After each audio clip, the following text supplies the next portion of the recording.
Happy Friday. Welcome to another Hosty Short-Term Rental Intel podcast with my trusted co-host, Emily Farmer. Hello.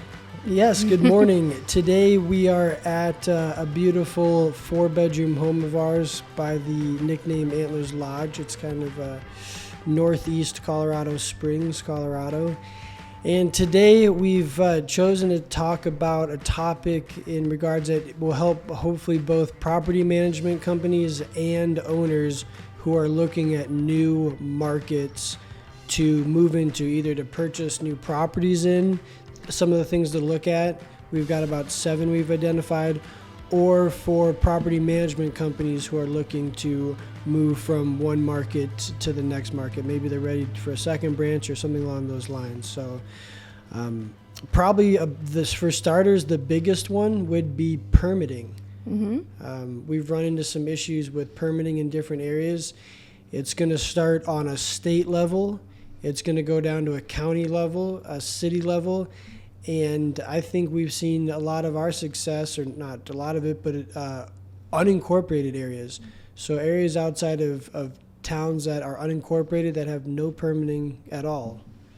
What is so you're filling out a permit for the city, but what are you saying it's also the state and the county?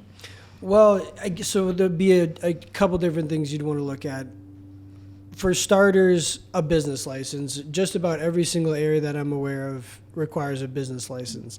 This is what you're going to need to remit sales tax, any state tax, any county tax. Typically, the business license is at a city level. So each city you're in is going to have their own business license. That's how you're going to take care of local taxes. So if you're a property management company and you're remitting the taxes to the state, the cities, on the owner's behalf, obviously you're going to either you're going to have to hold a business license as a property management company, of course. But then a lot of cities are going to require that homeowner to get a business license as well. And either the owner's going to have to submit their taxes or the property management company's going to have to. But that's a good question because that's slightly different than permitting. So in some cities, they're going to make you get a business license basically across the board. Expect that. But in some cities or counties, they're going to actually have a short-term rental permitting process. And they're going to have different rules around that. It's either going to be, a lot of them are going to look something like max occupancy, so 2 people per bedroom plus 2. Some of them out west in some of the mountain areas of Colorado, they did 2 people per bedroom up to 3 bedrooms, and then 1 person per bedroom after that. So when you typically think of the larger homes doing well because they have a larger occupancy, some of the permitting restricts that. Yeah, so you really have to look at what each city is doing, absolutely, and to decide if this is going to be a great investment. Some of them have a complete hold, a moratorium on applying for their licenses. Some of them are stagnant about it. People are still purchasing homes in those areas, and they're submitting the paperwork either to the county or the city for the permitting because they have some form of permitting process in place. And the city is basically just quiet on the matter. So people are in this position where they don't know if they're going to get their permit, but they're still moving forward with turning homes into vacation rentals. So big thing to look at, permitting requirements. Okay. Yes. Yeah, well, and then talking about investability, right? That would be your other step that you would want to consider when you're going to a new market, right? Yeah. So what does that mean to you? What would investability look like for a new market for you? I would, I want to see how big is the city, how close is it to other things, and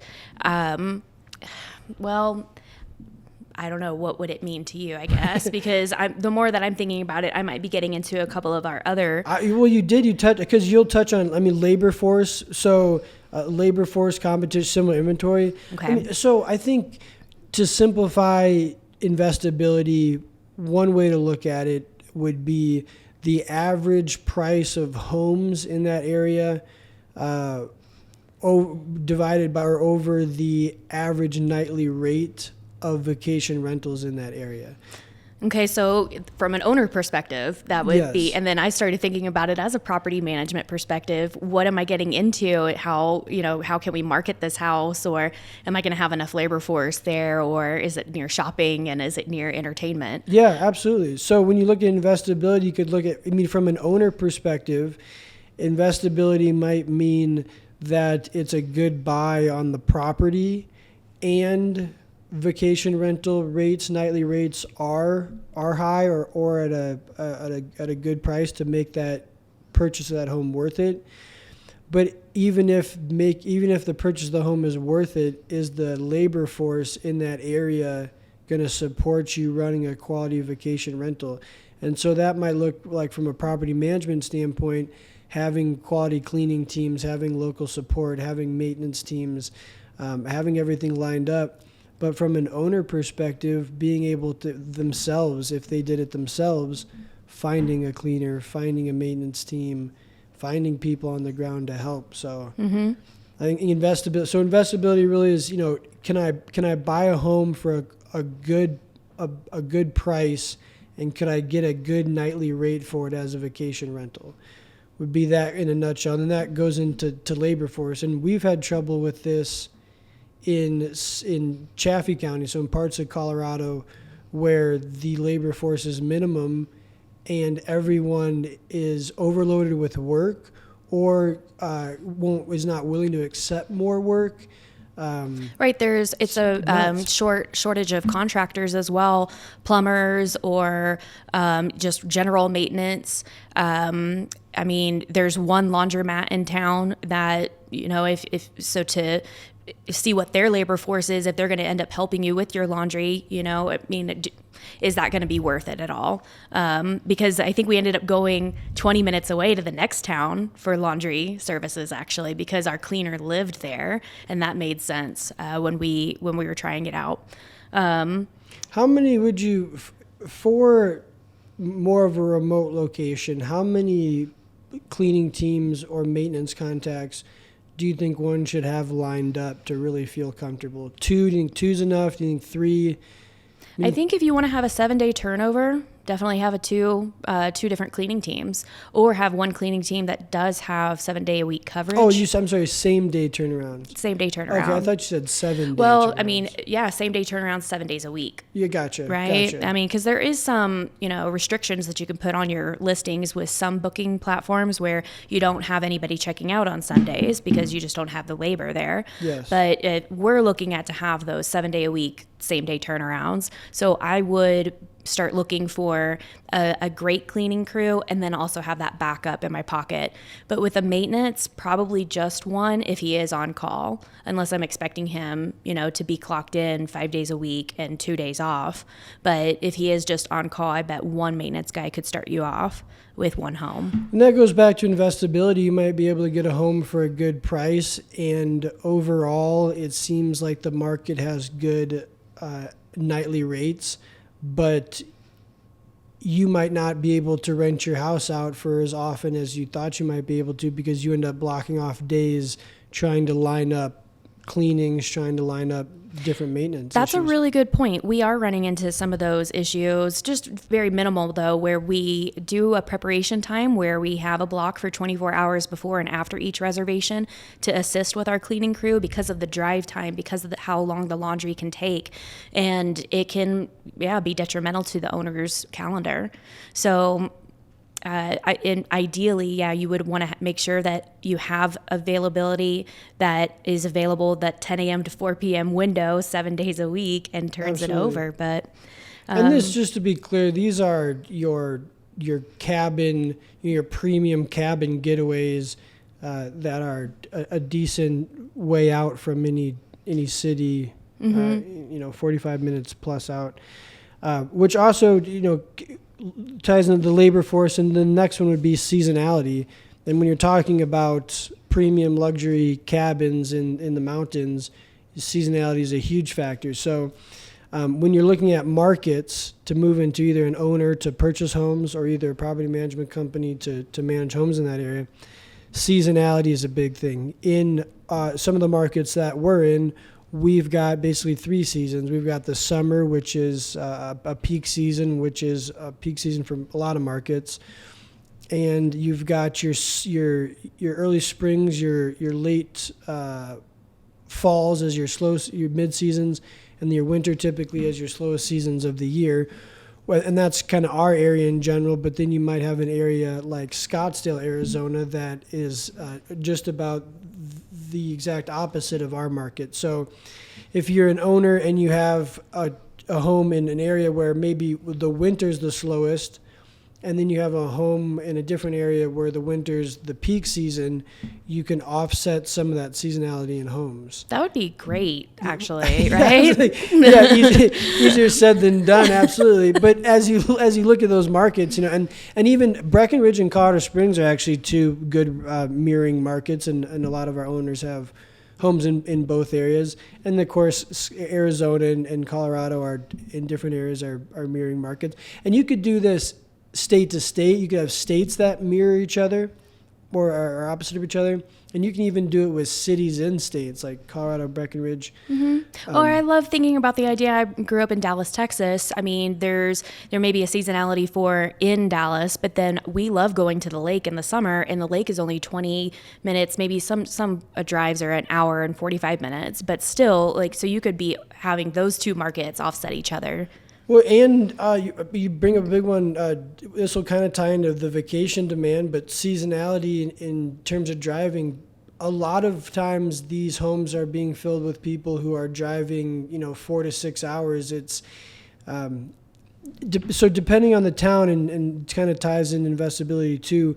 You can have some markets that are more driving destinations, maybe natural parks, natural they're the hot springs, right? Yeah, exactly. Didn't you go to the hot springs in Princeton 2 hours away, absolutely. right? Yes. So people will always drive there, 2 hours, 3 hours, 4-hour drive. People always will go there, and that type of trip will never really get canceled. Whereas the destination vacation, maybe to the beach destination or to the Disney World, that could get canceled if things pop up. The economy's bad, whatever it is. COVID-19's been thrown into the mix.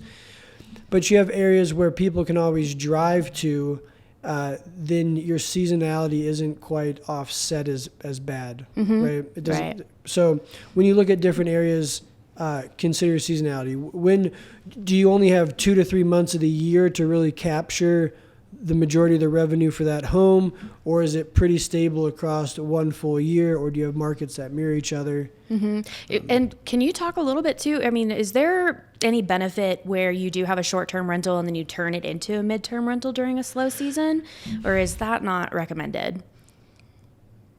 That's a tough question. I go back and forth on. I think depending on the situation, in the slow season, in the markets that we have a good pulse on, it seems like you'll make roughly the same gross amount in the slow season on a vacation rental that you would make as a corporate rental, right? So if you can pick up a good month or 2 months, maybe you might want to scoop that up and just have your slower months picked up. But you also may want to use that time to come in and do touch-ups to the home. That's a great idea. You know what I mean? What can you do better next season? Now is the time to get in there Yes. and refinish the kitchen, or buy the new furniture and maybe replace the carpet. The carpet, whatever. So maybe touch it up a bit, and that maybe the home doesn't need that, but also it just depends. Sometimes you have guests that are willing to pay a decent amount for a month stay, and it's just kind of a no-brainer to accept that reservation. So a case by case. But as a property management company, that might look a little different because the accounting gets different, because it's 30 days and above is really no longer a short-term rental anymore in the eyes of most laws. So. And then, thanks for touching on that too. With the seasonality and the offset, we kind of go into, Are there any other competitions in the area with thinking the same thing with? Sure. So from an owner standpoint and a property management standpoint, if you're going to move into a new market, you're going to want to see what your competition's is like and what they're doing in the area. So in some of the areas that are a little bit more remote, you're going to see more of the marketing type of companies where they just do a portion of the management. A lot of it's just guest communications, pricing, and booking and advertising of the home. So a lot of those remote type of jobs that take to run a vacation rental. Right, that's probably like the easiest way to go into another market, because those Yes. are things that can be done from anywhere. But Basically, the challenge, what Hosty wants to do, right, is to be hands-on, the boots on the turnkey ground. service. Mm-hmm. Yeah. Yeah. And so then those companies out there exist too. So you're going to want to look at what your competition's doing, what they're up to. Are they, maybe kind of an older company using legacy software, and they're a little too clunky to innovate and play catch up to the industry as it changes. You have some of your hobby, more your mom and pop, kind of your lifestyle businesses, maybe realtor team investors, husband, wife, couple doing it. And you need to pick what you really want to focus on. Do you want to be a fully turnkey service? Do you want to have, guest concierge services? Do you want to have a standard for the types of homes you want to manage, which also goes into similar inventory? Oh, yes. So you got competition and then similar inventory. If you are an investor, maybe you focus on a single type of home. I know some people that they specifically focus on just your premium or luxury vacation rentals, and so that's the home they're looking for. Some people are looking for multi-unit properties, and as a property management company, it really wouldn't make sense for Hosty to go to a market where they're $10 million beach homes and manage the ultra luxurious vacation rental. That's not really our area. We're in the premium to luxury family stays, whether it be your 1 or 2 bedroom homes, even up to your luxury your 5 to 6, 7 bedroom homes. So if you have a strategy, you're used to one area, one type of home, then maybe you want to stick with that, replicate it in a new market. I even like that for a property management perspective, where if you're sticking with the same inventory in a new market and something goes wrong with the guest and you're able to move them to another unit that's similar, that's not going to have them pay more than what they've already had, so it's easy when you have those units close to each other, or it's just offering the same amenities. You have 4-bedroom home here. The guest maybe had an unfortunate event in that home. We've got another similar like home, 4-bedroom. You can move the guest. Problem solved. Guest is happy. Yep, and then talking about the full turnkey too, though, and the similar inventory. Well, I wanted to come back to what. Do you have a question? No, what were you gonna say? No, I was just thinking. Sometimes you have the guest who's in like the 2-bedroom home who's unhappy, and all you have open is a luxury 6-bedroom home, and you can't really make that switch. Maybe I want to bring up why that could happen. Right, there's a misclean. Sure. The family has traveled all day long. They get to their house and it's just wrecked because maybe we somehow on the schedule it got missed. Well, is it because your cleaning crew is traveling an hour to get there? And then, or how, now when you have this emergency clean, when is this the soonest that you can get a cleaner there? Like, do you have that immediate cleaning crew that has been prepared, that you've talked to them about these type of emergency cleans? Are you able to dispatch them at 6 p.m. or 7 p.m. at night? But if they're not able to get there in the same night, then yes, you can move the family over if that other home is available, right, with a similar inventory. And so just thinking again, I feel like just turnkey and having the boots on the ground and having a property management person that lives there, or an employee, to communicate with your maintenance and cleaning crew the expectations, or even being the backup if you don't have an available cleaning crew. That's you have to have a local hero of sorts. Hero, whether yes. you're the owner, whether you are a general manager of the property management company, in that city, there kind of has to be a local hero of sorts. Yeah. Spokesperson, Yeah. come out and hey, I'm sorry about the mistake, and what can we do to help out? And then speaking of families and everything, we also want to look at the vacation demand in these certain other Absolutely. markets, right? Yes. So, We in Colorado Springs and Colorado, you have all sorts of different things. You have summer activities, you have winter activities, outdoor activities, indoor activities. Large cities, small cities, all sorts of different activities. And so you have vacation changes from town to town, and we kind of talked about city to city, state to state. We kind of talked about that with seasonality. But when we talk about all these things, permitting, investability, labor force, seasonality, competition, similar inventory, and you leave out the vacation demand, all those other things could look good maybe, but if you're in an area where the vacation demand could get ripped out from under you immediately, from an instance like COVID, where it's not, it doesn't have a good mix of people that fly from state to state that come in and that drive from within a couple hours. You're heavily dependent on one source of travelers. So in times when you see the airlines kind of taking hits left and right, some of the more destination areas that people traditionally flew to, they're probably going to see their bookings suffer, and they rely heavily on parts of the year where people come from all across the country to get to that destination. Whereas maybe, and that might be one strategy, like that's very successful. You see that especially in like the Carolinas and destination beach towns and ski resort towns.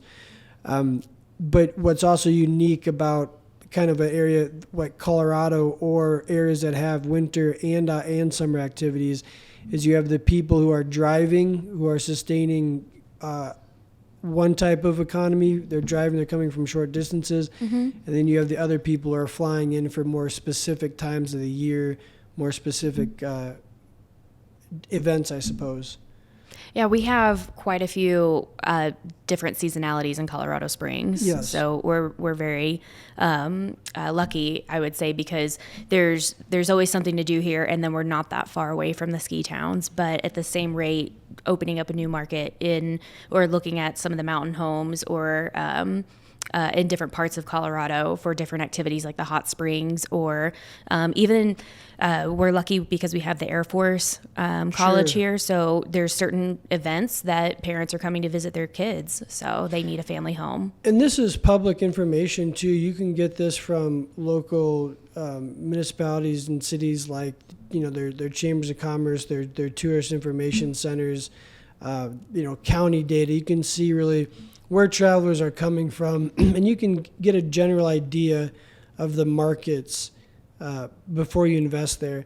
And maybe it's a place you really love to go with your family, and then you take a look at some of the data and you say, well, we might like to go there, but it doesn't seem like it'd be a good place to invest or to grow a property management company. Whereas you might hear of a place where you've never really gone, and you start to look into it, maybe like Albuquerque or San Antonio. You don't necessarily think of those as your sought-after travel destinations, but they seem to have healthy vacation rental markets. So taking a look at where your guests are coming from and what the vacation demand is in that area, I think would be on that top 7 list. Is that something that current homeowners are asking for more advice too about where other places they can invest in? Yeah, as we start to look at where Hosty might go and our next steps in different cities, different states, these are all things that we're looking at. In just kind of in summary, the permitting. Even if we go to a market, is the permitting going to be a huge issue for homeowners, for the business? Is investability? Is it, when you look at the investability of these homes, can you really even, does the investment even make sense to do as a vacation rental, which of course is one of the biggest factors of them all. The labor force, am I really going to have someone to support, whether these are employees or these are people working for you for the home? Am I really going to be able to support my investment or my business? And then is seasonality so detrimental that I may not even want to be in that market? Or if the market has heavy seasonality, is there another market that I can offset it with? And then from from a competition standpoint as a whole, what's my competition like for other homes in the area if I'm going to be doing it myself as an owner? Or as a business, what's my competition like? What are they doing as far as technology, for laundry services, dynamic pricing? How many employees do they have? Is it a hobby business? Is it professional, or is it lifestyle business? And that's the same for a homeowner doing it themselves. Are other homes in the area being done by individual hosts, or are they done by professional property management companies? And weigh that into your decision on if maybe you're going to do it yourself or turn it over to management. Similar inventory. This is kind of, put it in there in the top 7, but kind of a higher idea of do you want to have many multi-unit properties versus a handful of ultra luxe properties? What's your market? Your 3 to 4 bedroom homes, your families, or your condominiums or your luxury homes. So your similar inventory. And then of course the vacation demand. We're in the vacation rental market. Is there a demand to support it? So these are all really great tips and really great things to look at. It really is wholesome to where my first thing would be the labor force, just because I was in property care and the cleaning and the maintenance. And sometimes I don't realize the other half of it. So, so enlightening me on that, it's, maybe we do have the labor force, but the permitting is not there, or it's the similar inventory. It's not really reachable. But you look at some of these towns and they don't even have reliable internet. Like, it may be a wonderful place to go visit and vacation, but the internet goes out for days at a time. So, and I mean, that may be somebody's amenity that they don't really That's care true. about. What's the definition of luxury? I want to go somewhere where there is no Wi-Fi. But that is kind of tough, because I'm sure there's a majority of people that are looking for the Wi-Fi. But I mean, I don't know. I had to deal with what I had when I went camping with my son, and there was no Wi-Fi out there, so we could not use the iPad. So we played dominoes and checkers. Maybe it's a pleasant surprise. Glamping. Well, thank you, Emily. Thanks for joining us, and thank you everyone for tuning in for another episode of Short-Term Rental Intel with Hosty. Have a wonderful day.